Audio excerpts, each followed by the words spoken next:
one in which we visited each Granted, other. Senator Yaya Nimley. The friendship was private, it was genuine, there was no deception, no gossips.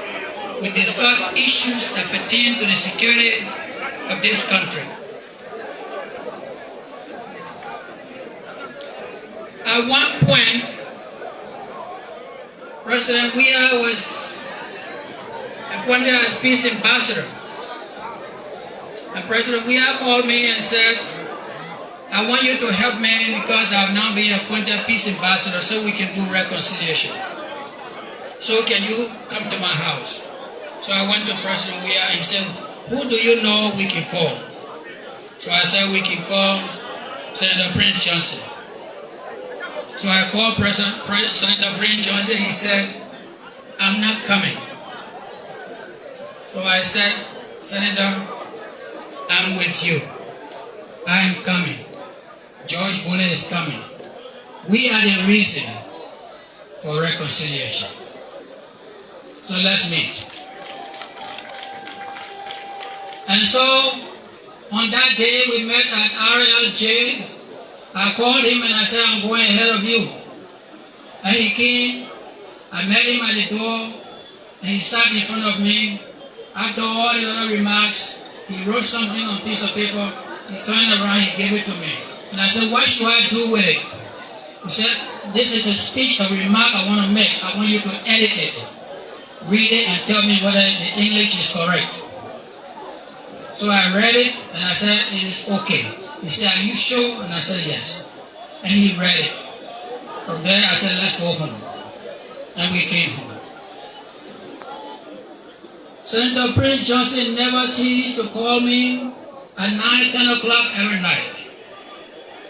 When I missed his call, he would call me the following night, 9, 10 o'clock, to tell me why he was calling me.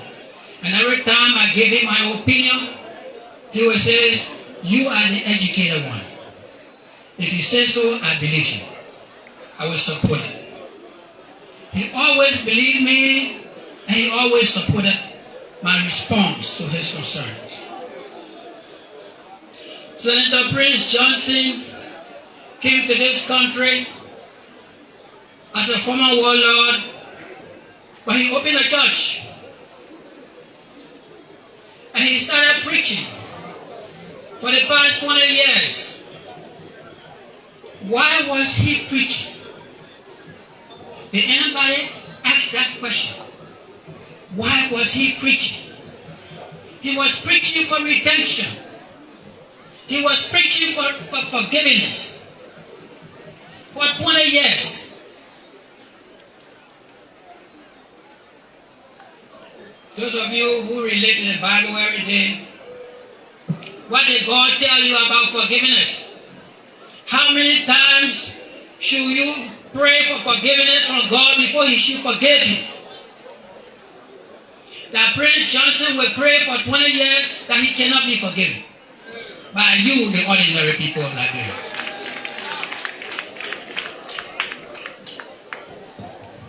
Senator Prince Johnson prayed for 20 years. He always wanted to buy time to pray and to serve his people. So every time a presidential candidate came and he would go and say, I will make you president, but I want you to buy me time.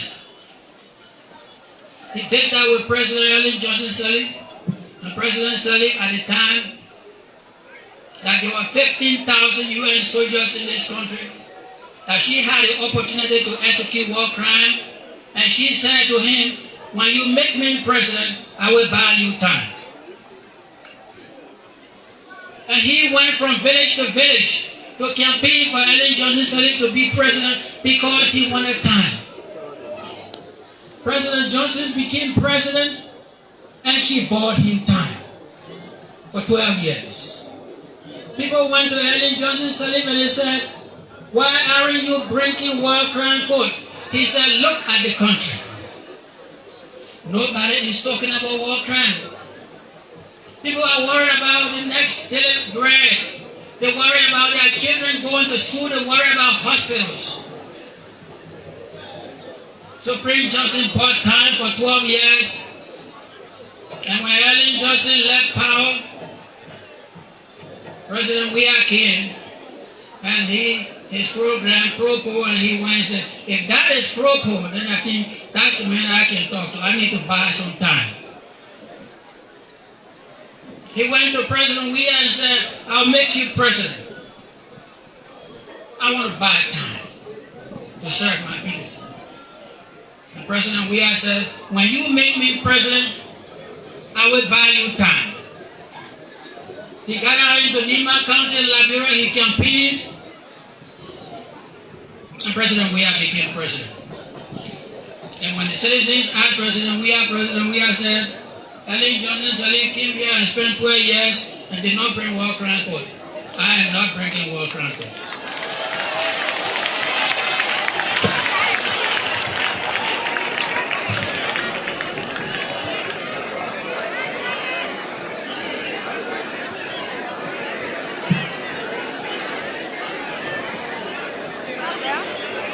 Senator Johnson enjoyed 6 years building schools and relating to his people.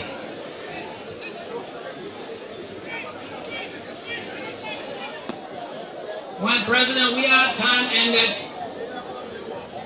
and he heard about rescue mission. He said, Weah, I'm not going to support you. I'm going to go to rescue. Because I want to be rescued.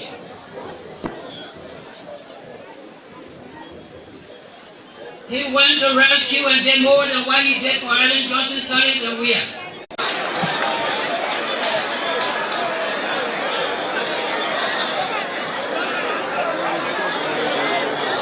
Senator Johnson was troubled. Senator Johnson was troubled. He called me 10 o'clock in the night. And he said, distinguished. And I said, my brother. Every time he calls me distinguished. And I will respond, say, my brother. What is the problem? He said, I'm troubled. I was promised time, I was not given time. And now we're talking about World Crown Court. And I said to him, when they touch you, they will touch me. Nobody will prosecute you. He said, are you sure? And I said, go and sleep. The following 2-3 days, he called me. Every week, Senator Johnson will call me 2-3 times. Around 9-10 o'clock at night. And I was always saying to him, you will not be persecuted. And at one point, he went out when the children were interviewing him. And at this time, I believe the press was bombarding him with interviews and things were out of control. And he called me. And I said to him, touch one, touch all. And he went to the press the next day and he said on radio, touch one, touch all. Then I called him the following day. I said, you don't have to say that. It is understood. There are 106,000 ex-combatants in this country. Most of whom are in AFL, EPS, DAL, whatever, immigration, motorbike riders, taxi drivers, 106,000. You will not be persecuted. Every hand in this country has a blood stain, and you will not be singled out.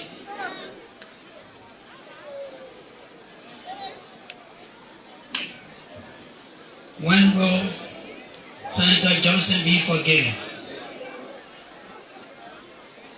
There was a resolution that came from the House of Representatives where the representatives signed a resolution for World Crime Court, and that one resolution was sent to the House of Senate. And we rushed that resolution and we signed it in the absence of Senator Johnson. He was not in chambers at that time. The following day he came to work and he met us going up up and down with that resolution. 28 of us have already signed. Some of my colleagues from the southeastern region refused to sign. If Thomas Yaya Nimley doesn't sign, I will not sign. I went to them and I said, go and sign. I'm going to sign it. I am receiving a paper here that is telling me time. That man lying is my brother. Don't give me time.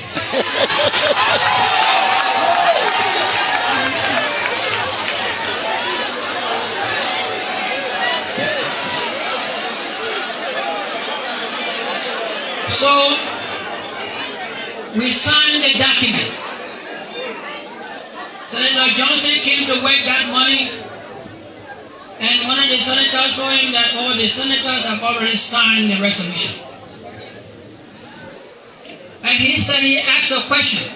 He said, the Senator Nimley signed. And they said, yes. I was sitting right behind him. He never saw me because he was concerned. And they said, yes, Senator Nimley signed. He grabbed the paper, he checked the paper. I thought he was going to tear it. And he signed. When he went home at 10 o'clock, he called me. He said, distinguished, why did you sign the document? I did not have an answer for him. And I said, you signed. He said, yes. I said, leave it. Let it go. You will not be prosecuted. Today, we have come to another level. Senator Johnson passed away. When he died, there was a lady that had a dream from Singo County. And this lady dreamed and saw Senator Johnson on the hill, sitting in a chair laughing. Below that hill was a creek with clean water. And he was laughing out loud. And the lady said to him, Senator Johnson, why are you laughing? You are dead. And he said, I'm laughing because of what my sister did behind me. What I told her to do is not what she did. And then he raised a red flag issue that I'm not going to mention. I never called the sister, neither did I call any family members, because I thought it was just a dream. The following day, a red flag was raised by him. So I ran to my phone and I called his daughter Deba. And I said, Deba, do you have a Senator Prince Johnson has a sister by the name of Martha? She said yes. And I narrated a dream. And Martha yelled, Deba yelled and said, Martha is sitting right by me. And I said, give her the phone. Gave Martha the phone. I said, are you Martha? Senator Johnson mentioned you in his dream. These were the things that you discussed with him. He discussed with you. And she said, yes, we did have those discussions. Ladies and gentlemen, Prince Johnson believes in Thomas Yaya Nimley. He wanted to do something, but he never had a chance to complete it. And so today, I have come from Grand Jia.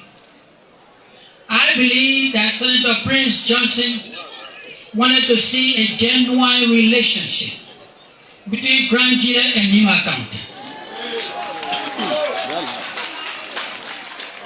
I take this time to ask the leaders and the elders of Nimley County to please stand. And those from Grand Jia County, please stand. Senator Prince Johnson wants to see a genuine relationship. The relationship between him and I is now losing. The end of that link has dropped in Nimley County. And I'm holding on to mine. So I come to you today the elders, leaders, citizens of Nimley County. I want to take this link to tie onto Nimley. And the link from Grand Judah that is on my waist now, I want to loosen it and tie up to Grand Judah. It is about time. 35 years ago, Grand Judah and Nimley, prior to 1964, we were brothers and sisters. Now today we have Grand Judah in Nimley County. And today we have Nimley County in Grand Judah. But we as leaders of these two counties have not had the guts to be able to meet and reconcile. So I urge you, but I want to remind you, the relationship between Prince Johnson and I was genuine. There were no gossips. There were no flipping. So if we all agree to take this relationship to that level, I challenge you that we should lead a truthful and honest life. And I got a message for this government. Pastor, would you look at, would you please take this mic and read? I want to read.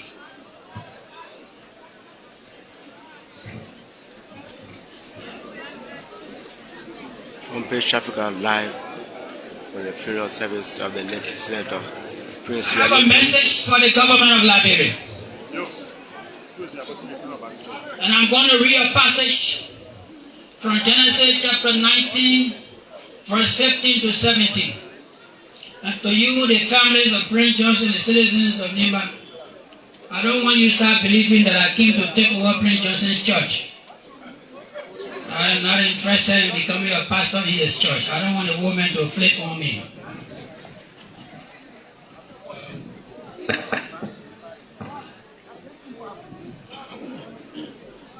Chapter 19, 15 to 17.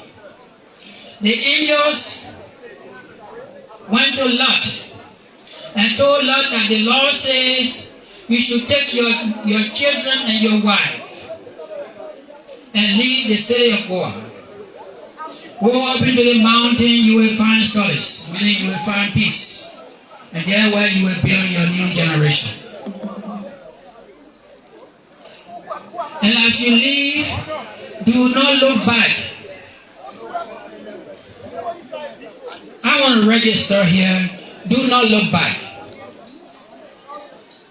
Prince Johnson sitting on the hill, he has arrived. The price he paid on earth, he has been forgiven. He's sitting and laughing, and the creek below him signifies life after death. He's a happy man. Who is Lot in our today's society? Lot is the governor of Liberia. And who are the children of Lot? The citizens of Liberia. Do we want to build a nation? The answer is yes. Do we have to build this nation? The answer is yes. So let's stay focused. Let's stay focused and look forward. Do not look back. And those who relate to the Bible, they will tell you that somebody looked back and there was a consequence. He looked back, there was a consequence. So let's move ahead. Senator Prince Johnson, the crown man says, and in English says goodbye. Peace be unto you. Thank you. That's General. I'm Senator Franklin.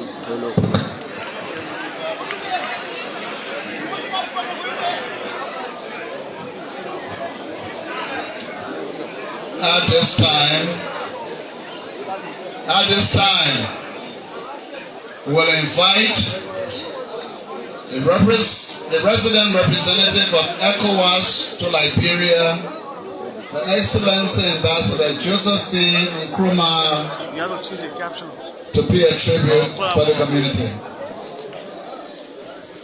Thank you.